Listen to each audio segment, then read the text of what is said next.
बिस्मिल्लाहिर्रहमानिर्रहीम and welcome to physics with Kamal Khan. तो students MDCAT physics में आज ये हमारा सेकंड लेक्चर है और मैंने आप लोगों को फर्स्ट लेक्चर में बताया था बिल्कुल उसके एंड में कि डिस्टेंस और डिस्प्लेसमेंट से रिलेटेड अभी कुछ और बहुत इम्पोर्टेंट डिस्कशन बाकी है। तो वो इंशाल्लाह हम इसी लेक्चर में कवर करेंगे और फिर नेक्स्ट लेक्चर में इंशाल्लाह हम मूव करेंगे टूवर्ड स्पीड एंड वेलोसिटी। बेटा याद रखिए, यहाँ पर जो पॉइंट्स अभी मैं डिस्कस करने जा रहा हूँ वो एमसीक्यूज़ पॉइंट ऑफ व्यू से बहुत ज़्यादा इम्पोर्टेंट है। और अगर आप लोगों ने प्रीवियस लेक्चर नहीं देखा है तो फिर यहाँ पर आपको थोड़ी सी मुश्किलात हो सकती हैं। तो मेरी सजेशन ये है, पहले उस लेक्चर को कम्प्लीटली वॉच करें ताकि आप लोगों को समझने में आसानी हो। ये जो पॉइंट्स हैं ये specially MCQs point of view से काफ़ी ज़्यादा इम्पोर्टेंट है। तो आपको इंशाल्लाह बहुत सारी नई चीज़ें सीखने को मिलेंगी। तो टॉपिक यही मैं लिख देता हूँ, डिस्टेंस एंड डिस्प्लेसमेंट, वही टॉपिक है, ठीक है। डिस्टेंस एंड डिस्प्लेसमेंट अच्छा, यहाँ पर हम अभी स्टार्ट करेंगे। अगर मैं आप लोगों से पूछूं कि लेट से हमारे पास एक सर्कल है तो जब हम एक कंप्लीट सर्कल को कंप्लीट करते हैं, एक रेवोल्यूशन को कंप्लीट करते हैं, अगर मैं आप लोगों से पूछूं कि आप लोगों ने कितना डिस्टेंस ट्रेवल किया, तो मेरे ख्याल से तकरीबन आप सबको पता होगा कि हमने 2πr का डिस्टेंस ट्रेवल किया। अगर मैं आप लोगों से पूछूं कि आपने टोटल डिस्प्लेसमेंट कितना कवर किया, तो मेरे ख्याल में सबको पता होगा कि हमने 0 डिस्प्लेसमेंट को कवर किया। लेकिन आपको ये नहीं पता होगा कि अगर हमारे पास फॉर एग्जांपल यही एक सर्कल है, ठीक होगी बात, ठीक है, इसको मैंने 4 इक्वल पार्ट्स में डिवाइड किया इस तरह से। लेट्स से ये हो गया पॉइंट ए, ये हो गया बी, ये हो गया सी और ये हो गया डी। अब अगर मैं आप लोगों से पूछूं कि ए से बी तक डिस्टेंस कितना होगा, क्वार्टर सर्कल की मैं बात कर रहा हूँ, ठीक है। इसी तरह से ए से लेकर बी तक डिस्प्लेसमेंट कितना होगा। इसी तरह से अगर मैं पूछूं कि इस क्वार्टर सर्कल में डिस्टेंस और डिस्प्लेसमेंट की रेशो क्या होगी, इसी क्वार्टर सर्कल में डिस्प्लेसमेंट टू डिस्टेंस क्या रेशो होगी, ठीक है। तो यहाँ पर तकरीबन मैंने 4 एमसीक्यूज़ बना लिए। इसी तरह से मैं हाफ सर्कल का पूछ सकता हूँ, इसी तरह से 3/4 सर्कल का पूछा जा सकता है और इसी तरह से कंप्लीट सर्कल का भी पूछा जा सकता है। तो पहले हम इन को डिस्कस करेंगे और बाद में कुछ 3-4 और एमसीक्यूज़ जो कि बहुत ज़्यादा इंपॉर्टेंट है वो भी मैं आप लोगों के साथ डिस्कस करूँगा। तो पहले बात करते हैं, अगर हमने फाइंड करना हो 1/4 सर्कल के लिए, यहाँ पर मैं लिख देता हूँ 1/4 सर्कल, यानी क्या मतलब हुआ, अगर मैं इस क्वार्टर सर्कल इस पोर्शन की बात कर रहा हूँ, ठीक है, तो आप लोगों से ये पूछा जा सकता है कि यहाँ पर टोटल डिस्टेंस हमारे पास कितना है, ये आप लोगों ने फाइंड आउट करना है, ठीक है। आप लोगों से ये पूछा जा सकता है कि यहाँ पर टोटल डिस्प्लेसमेंट कितना है। इसी तरह से आप लोगों से ये पूछा जा सकता है कि डिस्टेंस और डिस्प्लेसमेंट की रेशो क्या होगी। इसी तरह से आप लोगों से ये पूछा जा सकता है कि डिस्प्लेसमेंट और डिस्टेंस के दरमियान में क्या रेशो होगी, ठीक है। तो इसको ज़रा समझते हैं। ज़रा देखिए, अगर मैं पहले बात करूँ डिस्टेंस की, ठीक होगी बात, तो अगर यहाँ ए पॉइंट ए से मैं स्टार्ट करके दोबारा पॉइंट ए तक आऊँगा तो मैं टोटल डिस्टेंस कितना ट्रेवल कर रहा हूँ, मैं जो है टोटल लेंथ या टोटल डिस्टेंस वो 2πr जो कि सरकमफेरेंस ऑफ द सर्कल है वो मैं ट्रेवल कर रहा हूँ। तो यहाँ पर टोटल कितना ट्रेवल हो रहा है, अगर इसी चीज़ की मैं डिस्टेंस की बात करूँ तो मैं 2πr जो है वो टोटल ट्रेवल कर रहा हूँ। लेकिन यहाँ पर मैंने मालूम कौन सा करना है, इस टोटल सर्कल का चौथाई हिस्सा। तो चौथाई हिस्से का क्या मतलब है, इसके साथ जो है 1/4 को मल्टीप्लाई करें तो इसको हम कैंसिल कर सकते हैं। तो ये हमारे पास आ जाएगा πr डिवाइडेड बाई 2 आ जाएगा। बात समझ में आ गई। तो क्वार्टर सर्कल की जो डिस्टेंस होती है पॉइंट ए से लेकर पॉइंट बी तक जो डिस्टेंस है वो हमारे पास कितना रहे, πr डिवाइडेड बाई 2। अच्छा, सेकंड जो मैंने यहाँ पर लिखा हुआ है, हमने डिस्प्लेसमेंट को मालूम करना है कि ए से लेकर बी तक टोटल डिस्प्लेसमेंट हमारे पास कितना हो सकता है। तो ज़रा देखिए, डिस्प्लेसमेंट के लिए डिस्प्लेसमेंट हमारे पास कौन सा आएगा, डिस्प्लेसमेंट का मतलब होता है the shortest distance between 2 points. तो अगर ए से बी तक मैंने जाना है तो ये वाला हमारे पास आ जाएगा शॉर्टेस्ट डिस्टेंस, जो कि मैंने ग्रीन से ड्रा किया। ये वाला हमारे पास क्या है, ये हमारे पास डिस्प्लेसमेंट है। अब हमने देखना ये है कि इस वाले केस में डिस्प्लेसमेंट हमारे पास कितना बनेगा। ठीक है, तो बहुत ही आसान है। यहाँ पर ज़रा देखिए, ये जो लेंथ मेरे पास बन रहा है, क्या इसको मैं रेडियस कह सकता हूँ? हाँ बिल्कुल कह सकता हूँ। ये जो लेंथ हमारे पास बन रहा है सर्कल की सेंटर से, इसको मैं रेडियस कह सकता हूँ? बिल्कुल मैं कह सकता हूँ। अब मैंने क्या करना है, डायमीटर को सॉरी जो हमारे पास डिस्प्लेसमेंट है उसको हमने निकालना है, मालूम करना है। ठीक है, तो ज़रा देखिए ये हमारे पास बन गया right angle triangle. Pythagoras theorem को अप्लाई करते हैं। पिथागोरस थ्योरम हमारे पास था हाइपोटेन्यूज का square that is equal to base square plus perpendicular और उसका स्क्वायर। हाइपोटेन्यूज हमारे पास क्या है, डिस्प्लेसमेंट। ठीक है, उसका स्क्वायर। इसी तरह से बेस हमारे पास R square plus R square. चूंकि हमें डिस्प्लेसमेंट चाहिए, यहाँ पर क्या है डी स्क्वायर है, तो बोथ साइड का स्क्वायर रूट ले ले, तो मैं डायरेक्टली कर देता हूँ डिस्प्लेसमेंट इज इक्वल टू ये आ जाएगा R square plus R square. अभी R square plus R square हमारे पास बराबर होता है, सब जानते हैं, that is 2r square whole square the root. अभी ज़रा देखें, इसका मतलब ये है ये जो स्क्वायर रूट है ये 2 के ऊपर भी है और आर स्क्वायर के ऊपर भी है। अगर मैं इसको मज़ीद सिंप्लीफाई करूँ तो ये हमारे पास असल में इस तरह से बनेगा, ये स्क्वायर इस स्क्वायर रूट के साथ कैंसिल हो जाता है, तो हमारे पास डिस्प्लेसमेंट आ जाएगी स्क्वायर रूट 2 n2r। यहाँ पर मैंने रख दिया। तो इस वाले केस में हमारे पास डिस्प्लेसमेंट कितना बन रहा है, क्वार्टर सर्कल वाले केस में डिस्प्लेसमेंट हमारे पास बन रहा है r और स्क्वायर रूट 2। क्लियर हो गई बात। अब जो थर्ड एंड फोर्थ पॉइंट जो मैंने फाइंड आउट करने हैं, तो मेरे ख्याल से काफ़ी ज़्यादा आसान होगा।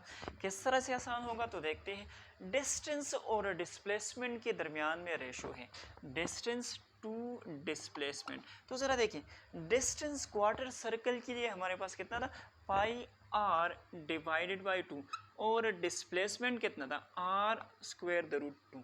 ठीक है, अगर इसको मैं ऊपर शिफ्ट करूँ तो ये बन जाएगा pi R divided by 2 into 1 over R, और ये स्क्वायर रूट 2 अपनी जगह पर। ये आर इस आर के साथ कैंसिल हो जाएगा, तो हमारे पास आ जाएगा D over displacement that is pi divided by 2 into square root 2। बात क्लियर होगी। अभी हमने मालूम करना है डिस्प्लेसमेंट और डिस्टेंस के रेशो को। तो यहाँ से आप लोग डायरेक्टली भी इसको कर सकते हो। अगर यहीं से आप लोगों ने नहीं करना तो यहाँ पर भी इसको चेंज कर लें। तो चलिए मैं इसको यहाँ से डायरेक्टली इसको फाइंड आउट कर देता हूँ, क्योंकि ऑलरेडी हम प्रोसेस कर चुके हैं। तो ये फोर्थ हमारे पास है डिस्प्लेसमेंट टू डिस्टेंस, इनके दरमियान में जो रेशो होगी वो इस तरह से आ जाएगी। क्लियर हो गई बात। ठीक है, तो ये मैंने कैलकुलेशन की किस चीज़ के लिए, क्वार्टर सर्कल के लिए। अभी हमसे पूछा जा सकता है कि अगर हम हाफ सर्कल की बात करें, मीन ए से लेकर सी तक हमारे पास टोटल डिस्टेंस कितना ट्रेवल होगा, हमारे पास टोटल डिस्प्लेसमेंट कितना कवर होगा, उसी तरह से डिस्टेंस और डिस्प्लेसमेंट की जो हमारे पास रेशो है, इसी तरह से डिस्प्लेसमेंट और डिस्टेंस के दरमियान में जो रेशो बनेगी उसकी हम बात करते हैं। ठीक है, तो यहाँ पर मैं लिख देता हूँ 1/2 सर्कल के लिए। किस चीज़ के लिए, 1/2 सर्कल के लिए। ये सारी चीज़ें जो है वो मैंने फाइंड करनी है। ठीक है, इसको मैं इरेज कर देता हूँ। आई होप आप लोगों ने इसको नोट किया होगा। हर एक पॉइंट को आप लोगों ने लाजमी नोट करना है, याद रखना है। एमसीक्यूज़ में आप लोगों से ये पूछे जा सकते हैं। अच्छा, अभी हम करते हैं 1/2 सर्कल, यानी हाफ सर्कल या सेमी सर्कल के लिए। ठीक है, यहाँ पर मैंने लिखा है 1/2 सर्कल। अब अगर मैंने डिस्टेंस को कैलकुलेट करना है, यहाँ पर लिख दे डिस्टेंस। ठीक है, तो आपके ख्याल में डिस्टेंस कितना आएगा, तो जो कंप्लीट सर्कल है वो डिस्टेंस हमारे पास है सरकमफेरेंस के बराबर, विच इज़ 2πr। मैंने कितना निकालना है, मैंने इसका हाफ निकालना है, तो 1/2 से इसको मल्टीप्लाई करें। ठीक है, तो ये 2 इस 2 के साथ कैंसिल हो जाएगी। सो डिस्टेंस हमारे पास आ गई कितनी, πr। क्लियर हो गई बात। अच्छा, डिस्प्लेसमेंट हमारे पास कितना होगा, वो काफ़ी आसान है। डिस्प्लेसमेंट हमने निकालना है। ठीक है, अच्छा देखिए, अगर इसको मैं थोड़ा सा यहाँ पर ड्रा करूँ तो आप लोगों के लिए और भी आसानी होगी। ये हमारे पास हो गया हाफ सर्कल, ठीक है। ये था पॉइंट ए और ये था पॉइंट सी। डिस्टेंस कितना बन रहा था? डिस्टेंस पाई आर के बराबर बन रहा था। अभी डिस्प्लेसमेंट कितना बनेगा? तो डिस्प्लेसमेंट ए और सी के दरमियान में जो डायरेक्टेड पाथ है या जो शॉर्टेस्ट डिस्टेंस है, तो जाहिर सी बात है ये वाली हमारे पास बन रही है। अभी ज़रा देखें, यहाँ पर सेंटर ऑफ द सर्कल है ये वाली, ठीक है, सेंटर ऑफ द सर्कल। तो ज़रा देखें, ये वाला डिस्टेंस रेडियस कहलाता है और ये वाला डिस्टेंस भी रेडियस कहलाता है। तो क्या मैं लिख सकता हूँ ये भी रेडियस कहलाता है और ये भी रेडियस कहलाता है। तो ये जो शॉर्टेस्ट डिस्टेंस इन दोनों पॉइंट्स के दरमियान में बन रही है, ये रेडियस प्लस रेडियस के बराबर आ रही है। तो यहाँ पर मैं लिख सकता हूँ that displacement is equal to R plus R, which is 2r हमारे पास आ जाएगी, ठीक है। तो ये हमारे पास हो गई डिस्टेंस की वैल्यू, इसी तरह से ये हमारे पास हो गई डिस्प्लेसमेंट की वैल्यू। अच्छा, थर्ड जो पॉइंट मैंने निकालना है वो है डिस्टेंस और डिस्प्लेसमेंट के दरमियान में रेशो मालूम करना है, ठीक है।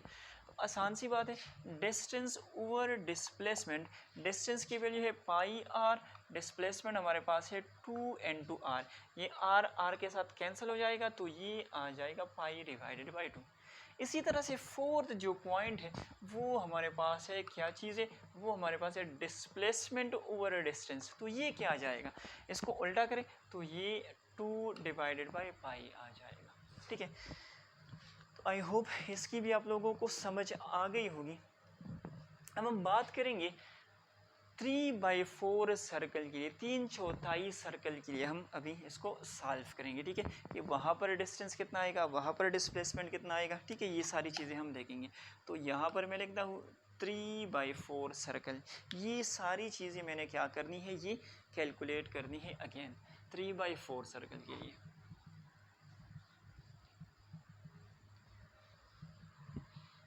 थ्री बाई फोर सर्कल का क्या मतलब हुआ, फ्रॉम ए टू डी, यहाँ पर साइड में लिख भी they from A to D. यहाँ पर टोटल डिस्टेंस कितना होगा, यहाँ पर टोटल डिस्प्लेसमेंट कितना होगा, ठीक है। फिर डिस्टेंस और डिस्प्लेसमेंट के दरमियान में रेशो क्या आएगी, फिर डिस्प्लेसमेंट और डिस्टेंस के दरमियान में रेशो हमारे पास क्या आएगी। तो सिंपल सी चीज़ है, टेंशन नहीं लेनी है, ठीक है। अच्छा, पहले मैंने मालूम करना है डिस्टेंस को, ठीक है। अच्छा, डिस्टेंस को मैंने किस तरह से मालूम करना है, अगर हम कंप्लीट सर्कल की बात करें तो डिस्टेंस हमारे पास कितनी बनती है, सरकमफेरेंस के बराबर, दैट इज़ 2πr। लेकिन यहाँ पर मैंने कितना निकालना है, 3/4, 3/4। तो इसको मैं मल्टीप्लाई करूँगा किस चीज़ के साथ, 3/4 के साथ, ठीक है। इसको सिंप्लीफाई करें तो ये आ जाएगा distance is equal to 3πr over 2 आ जाएगा। बात समझ में आ गई। 3/4 को मैंने मल्टीप्लाई किया किस चीज़ के साथ, 2πr के साथ, सिंप्लीफाई करी, सो 3πr डिवाइडेड बाई 2, ये हमारे पास डिस्टेंस की वैल्यू आ गई। अभी हम इसको सॉल्व करते हैं डिस्प्लेसमेंट के लिए, कि डिस्प्लेसमेंट हमारे पास कितना आना चाहिए या कितना आएगा। ज़रा देखें, इसको ज़रा समझना काफ़ी ज़रूरी है। ये 3/4 यहाँ से स्टार्ट लेके यहाँ तक, ये हमारे पास 3/4 हिस्सा हो गया। ये जो डिस्टेंस ट्रेवल कर रहा है कितना है, 3πr डिवाइडेड बाई 2 के बराबर, ठीक है। अभी हमसे ये पूछ रहे हैं कि इन दोनों पॉइंट्स के दरमियान में ए से लेकर डी तक ये टोटल डिस्प्लेसमेंट कितना बनेगा। तो ज़रा देखिए, शॉर्टेस्ट तो हमारे पास ये वाला बन रहा है ना, ज़रा इसको देखिए, ठीक है, बिल्कुल ये वाला जो मैंने ग्रीन से ड्रा किया हुआ है, इसको मैं क्या कहूँगा, इसको मैं कहूँगा डिस्प्लेसमेंट। अगेन वही चीज़ है, ये वाला साइड हमारे पास रेडियस के बराबर है, ये वाला साइड भी हमारे पास रेडियस के बराबर है। तो अगर मैंने इसको फाइंड आउट करना हो, जिस तरह से मैंने from A to B 1/4 circle के लिए किया था, क्वार्टर सर्कल के लिए, वही सेम चीज़ है। डिस्प्लेसमेंट हमारे पास आ जाएगी r² plus r²। Pythagoras theorem को अप्लाई करें, राइट एंगल ट्राइंगल बन रहा है, ठीक है। So d² is equal to r² plus r², यानी hypotenuse square is equal to base square plus perpendicular square. तो मैंने डायरेक्टली इसको सॉल्व किया, ठीक है। अच्छा, ये आ जाएगा 2 into r² whole square the root, simplify करें तो ये आ जाएगा r into square the root, ठीक है। तो ये हो गया डिस्प्लेसमेंट। तो आप लोगों से ये भी MCQ में पूछा जा सकता है, तो आप लोगों ने जहन में याद रखना है कि 1/4 सर्कल और 3/4 सर्कल दोनों वाले केसेस में डिस्प्लेसमेंट हमारे पास क्या होगी, सेम होगी। ज़रा रिकॉल करें, जब हम बात कर रहे थे क्वार्टर सर्कल के लिए, 1/4 सर्कल के लिए, तो भी डिस्प्लेसमेंट इसी चीज़ के बराबर आ रही थी। अभी हम बात कर रहे हैं 3/4 सर्कल की, तो अगेन वही सेम डिस्प्लेसमेंट आ रही है। ठीक होगी बात। अच्छा, अभी हमने क्या करना है, अभी हमने मालूम करना है डिस्टेंस और डिस्प्लेसमेंट के दरमियान में रेशो को, डिस्टेंस और डिस्प्लेसमेंट। तो वैल्यूज़ को पुट करें, ये हमारे पास है 3πr डिवाइडेड बाई 2, और यहाँ पर हमारे पास है r²√2। इसको अगर मैं ऊपर शिफ्ट करूँगा, सो d ओवर डिस्प्लेसमेंट ये आ जाएगा 3πr/2, और यहाँ पर इस तरह से आ जाएगा 1 की शक्ल में। ठीक है, ये r के साथ cancel out, so d over displacement that is 3π divided by 2 n²√2, ये वाली रेशो हमारे पास आ जाएगी। अगेन अगर डिस्प्लेसमेंट ओवर डिस्टेंस आप लोगों ने मालूम करना है तो बस सिंपल सी चीज़ है, इसको उल्टा करें तो ये आ जाएगा 2√2 डिवाइडेड बाई 3n2π। ठीक है, तो आई होप ये जो मैंने चीज़ें कराई है सर्कल के हवाले से, ये आप सबको क्लियर हो गई होगी। अब हम थोड़ी सी और डिस्कशन करते हैं जो कि आप लोगों से MCQs में पूछी जा सकते हैं, तो इन चीज़ों को हम थोड़ा सा डिस्कस करते हैं। मेरे ख्याल में फुल सर्कल का तो सबको क्लियर होगा। चलिए खैर मैं थोड़ा सा डिस्कस कर लेता हूँ अगर किसी बच्चे को कन्फ्यूजन हो। जब हम बात करते हैं कंप्लीट सर्कल की, चलिए मैं अगेन इसको थोड़ा सा ड्रा कर देता हूँ। ठीक है, यहाँ फॉर एग्जांपल पॉइंट ए था, ये वाला पॉइंट बी था, ये वाला पॉइंट सी था और ये वाला पॉइंट डी था। अगर हम बात करें कंप्लीट सर्कल की, ठीक है, तो कंप्लीट सर्कल में क्या होगा, जब हम पॉइंट ए से स्टार्ट लेंगे और दोबारा पॉइंट ए तक आएंगे, तो इस दौरान में यहाँ पर मैं लिख देता हूँ कंप्लीट सर्कल के लिए मैं बात कर रहा हूँ। ठीक है, तो कंप्लीट सर्कल वाले केस में जो डिस्टेंस ट्रेवल होगा वो 2πr के बराबर होगा। जो डिस्प्लेसमेंट कवर होगा, प्रीवियस लेक्चर में मैंने आप लोगों को बताया था कि क्लोज्ड पाथ पर डिस्प्लेसमेंट हमेशा क्या होता है, 0 होता है। ठीक है, तो डिस्टेंस भी हो गया, डिस्प्लेसमेंट भी हो गया। अभी आसानी के साथ आप लोग डिस्टेंस ओवर डिस्प्लेसमेंट भी मालूम कर सकते हो, इसी तरह से डिस्प्लेसमेंट ओवर डिस्टेंस भी मालूम कर सकते हो। किस तरह से, तो ज़रा देखिए 2πr डिवाइडेड बाई 0 और यहाँ पर 0 डिवाइडेड बाई 2πr, तो ये हमारे पास 0 ही आएगा। ठीक है, ये हो गई बात कंप्लीट सर्कल की। अच्छा, इसी में एक और बात को आप लोग नोट करें, आप लोगों को इस तरह भी दिया जा सकता है कि हमारे पास क्या है, एक बॉडी है। ठीक है, और वो बॉडी जो है लेट्स से 10 सेकंड्स में, कितने टाइम में, 10 सेकंड्स में एक रोटेशन जो है वो कंप्लीट करती है। इसको ज़रा ध्यान से सुने, एक बॉडी है और वो 10 सेकंड्स के अंदर 1 रोटेशन को कंप्लीट कर रही है। तो आप लोगों से पूछा जा सकता है कि आफ्टर 10 सेकंड्स डिस्टेंस कितना होगा और डिस्प्लेसमेंट कितना होगा। ठीक है, तो जब 10 सेकंड कंप्लीट होंगे, आपको क्वेश्चन में कंडीशन गिवन है, तो आफ्टर 10 सेकंड चूँकि 1 रोटेशन कंप्लीट होगा, तो ये जो डिस्टेंस है ये हमारे पास होगा किस चीज़ के बराबर, 2πr के, और ये जो डिस्प्लेसमेंट है 1 कंप्लीट सर्कल के लिए वो हमारे पास 0 के बराबर होगा। बात समझ में आ गई। अच्छा, ये तो आसान है। आप लोगों से ये भी पूछा जा सकता है इसी वाले केस में कि एक बॉडी है और वो 10 सेकंड में अपना एक रोटेशन जो है वो कंप्लीट कर रहा है। तो आप हमें ये बताएं कि जब 5 सेकंड का टाइम गुजर जाए, जब 5 सेकंड का टाइम गुजर जाए, इसी वाले केस को मैं लिख देता हूँ आफ्टर 5 सेकंड्स, तो आफ्टर 5 सेकंड इसने कितना डिस्टेंस ट्रेवल किया, इसी तरह से इसने कितना डिस्प्लेसमेंट जो है वो कवर किया है। इसको समझना काफ़ी ज़्यादा ज़रूरी है, ये थोड़ा सा ट्रिकी पॉइंट है। बेटा देखें, आपसे पूछा जा रहा है कि एक बॉडी है, ठीक है, और वो 10 सेकंड के अंदर एक रोटेशन कंप्लीट कर रही है। तो पिछले वाले केस में उन लोगों ने पूछा था कि डिस्टेंस कितना होगा, वो हमने बता दिया, डिस्प्लेसमेंट कितना होगा, तो 10 सेकंड में एक रोटेशन कंप्लीट हो रहा है। ठीक है, लिहाजा हमारे पास जो डिस्प्लेसमेंट होगी वो 0 के बराबर। अभी इसी वाले केस में आप लोगों से पूछा जा रहा है कि ये बताए हमें कि जब 5 सेकंड का टाइम गुजर जाए तब डिस्टेंस कितना होगा और डिस्प्लेसमेंट कितना होगा। तो ज़रा देखें, अगर 10 सेकंड्स में पॉइंट ए से वापस पॉइंट ए तक आ रहा है, तो 5 सेकंड में क्या होगा, 5 सेकंड में ये पॉइंट ए से लेकर सी तक आएगा। तो ये ज़रा रिकॉल करें, ये असल में हमारे पास बन रहा है हाफ सर्कल वाला केस, सेमी सर्कल वाला केस हमारे पास बन रहा है। तो ज़रा रिकॉल करें, जब हमने पढ़ा था सेकंड केस में कि अगर हमारे पास 1/2 सर्कल है, सेमी सर्कल है, तो वहाँ पर डिस्टेंस हमारे पास कितना बन रहा था। अगर आप लोग भूल चुके हो तो मैं थोड़ा सा दोबारा रिवाइज करा देता हूँ। कंप्लीट सर्कल के लिए 2πr था, तो हाफ सर्कल के लिए कितना होगा, तो जाहिर सी बात है πr हमारे पास आएगा। क्लियर हो गई बात। अच्छा, इस वाले केस में डिस्प्लेसमेंट कितना होगा, तो अक्सर बच्चे इसमें कंफ्यूज हो जाते हैं, क्योंकि ये तो हमारे पास सर्कुलर मोशन है, लिहाजा हमारे पास डिस्प्लेसमेंट जो है वो 0 के बराबर आनी चाहिए। लेकिन ज़रा कंडीशन को देखें, आफ्टर 5 सेकंड के बाद इसने हाफ सर्कल कंप्लीट किया है, तो ए और सी के दरमियान में डिस्प्लेसमेंट मौजूद है, और ये किस चीज़ के बराबर होगा, ये भी आर है, ये भी आर है, आर प्लस आर यानी कि हमारे पास 2r के बराबर होगा। बात आ गई समझ में। सो आई होप ये पॉइंट भी आप लोगों ने पिक किया होगा। आप लोगों से जो है वो वाइब्रेशंस के हवाले से भी डिस्टेंस और डिस्प्लेसमेंट के बारे में पूछा जा सकता है। उसकी कुछ एक दो मॉडल एमसीक्यूज इसकी भी मैं करा देता हूँ, ताकि आप लोगों को ये कम्प्लीटली क्लियर हो जाए। फॉर एग्जांपल, हमारे पास कोई भी एक वाइब्रेटिंग बॉडी है, ठीक है, क्या है, एक वाइब्रेटिंग बॉडी है। आप लोगों से ये पूछा जा सकता है कि आफ्टर वन वाइब्रेशन हमारे पास टोटल डिस्टेंस कितना ट्रेवल होगा। इसी तरह से आप लोगों से पूछा जा सकता है कि टोटल डिस्प्लेसमेंट हमारे पास कितना कवर होगा।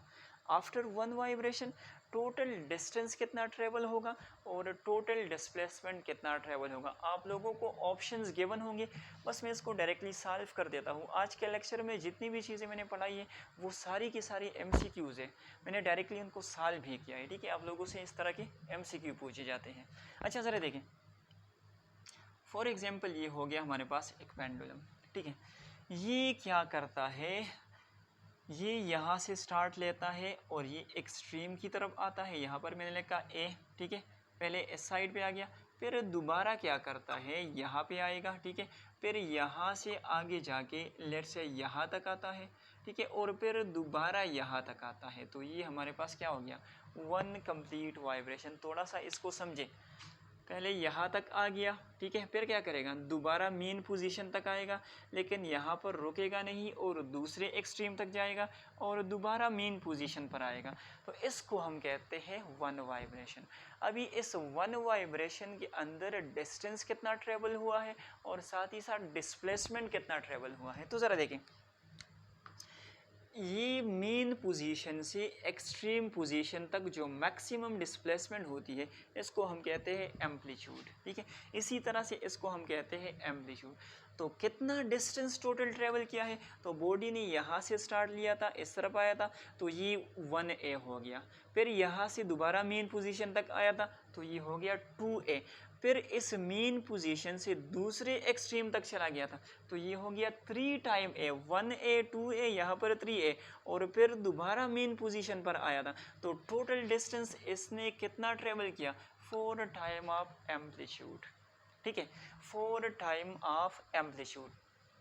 इसी तरह से अगर डिस्प्लेसमेंट को देखें, तो पिछले वाले लेक्चर में डिफिनीशन में मैंने आप लोगों को समझाया था कि डिस्प्लेसमेंट का मतलब क्या होता है, change in position. Change in position is called displacement. तो ज़रा देखिए, आफ्टर वन वाइब्रेशन क्या होता है, आफ्टर वन वाइब्रेशन इस बॉडी ने यहाँ से स्टार्ट लिया था, यहाँ तक गया था, फिर वापस यहाँ, फिर यहाँ, और फिर अगेन उसी सेम पोजीशन पर आ गया। तो पोजीशन में तो कोई चेंज ही नहीं आया। तो जब पोजीशन चेंज नहीं होगा तो डिस्प्लेसमेंट हमारे पास कितना होता है, 0 के बराबर होता है। बात आ गई समझ में। इसी तरह से आप लोगों से ये भी पूछा जा सकता है, after half vibration, after half vibration. अभी हाफ वाइब्रेशन का क्या मतलब होगा? हाफ वाइब्रेशन का मतलब ये होगा, बॉडी ने क्या किया, यहाँ मेन पोजीशन से आ गया यहाँ तक, एक्सट्रीम तक फॉर एग्जांपल ए, और दोबारा यहाँ मेन पर आ गया। ठीक है, यहाँ तक मैंने इसको स्टडी करना है। तो इस दौरान डिस्टेंस कितना होगा और डिस्प्लेसमेंट कितना होगा? तो मेरे ख्याल में आप लोग डायरेक्टली बता सकते हो डिस्टेंस कितना होगा। ये हो गया वन टाइम एम्पलीट्यूड, यानी कि ए से मैंने रिप्रेजेंट किया है, और दोबारा टूवर्ड्स मेन पोजीशन, तो ये हो गया 2a। अच्छा, डिस्प्लेसमेंट कितना होगा? तो जिस पोजीशन से स्टार्ट लिया था दोबारा भी उसी पोजीशन पे ही आ रहा है, पोजीशन में चेंज नहीं आ रहा, तो डिस्प्लेसमेंट कितना होगा? 0 के बराबर होगा। ठीक है, तो आज के लेक्चर में तकरीबन जितनी भी डिस्कशन थी वो सारे के सारे तकरीबन हमने एमसीक्यूज़ ही असल में सॉल्व कराए हैं। ठीक है, लेकिन मैंने स्टेटमेंट और वो उसी तरीके से मैंने नहीं लिखा। मेरी कोशिश ये थी कि मैं ज़्यादा से ज़्यादा डिस्कशन करूँ ताकि आप लोग खुद इस पर ज़्यादा से ज़्यादा एमसीक्यूज़ को सॉल्व कर सको। तो ये लेक्चर था डिस्टेंस और डिस्प्लेसमेंट का। इससे पिछले वाले लेक्चर में भी हमने इसी के ऊपर डिस्कशन की थी। इंशाल्लाह थर्ड लेक्चर जो हमारा होगा उसमें हम स्पीड के ऊपर डिस्कशन करेंगे। आज के लिए इतना ही। Thank you so much. अल्लाह हाफिज़।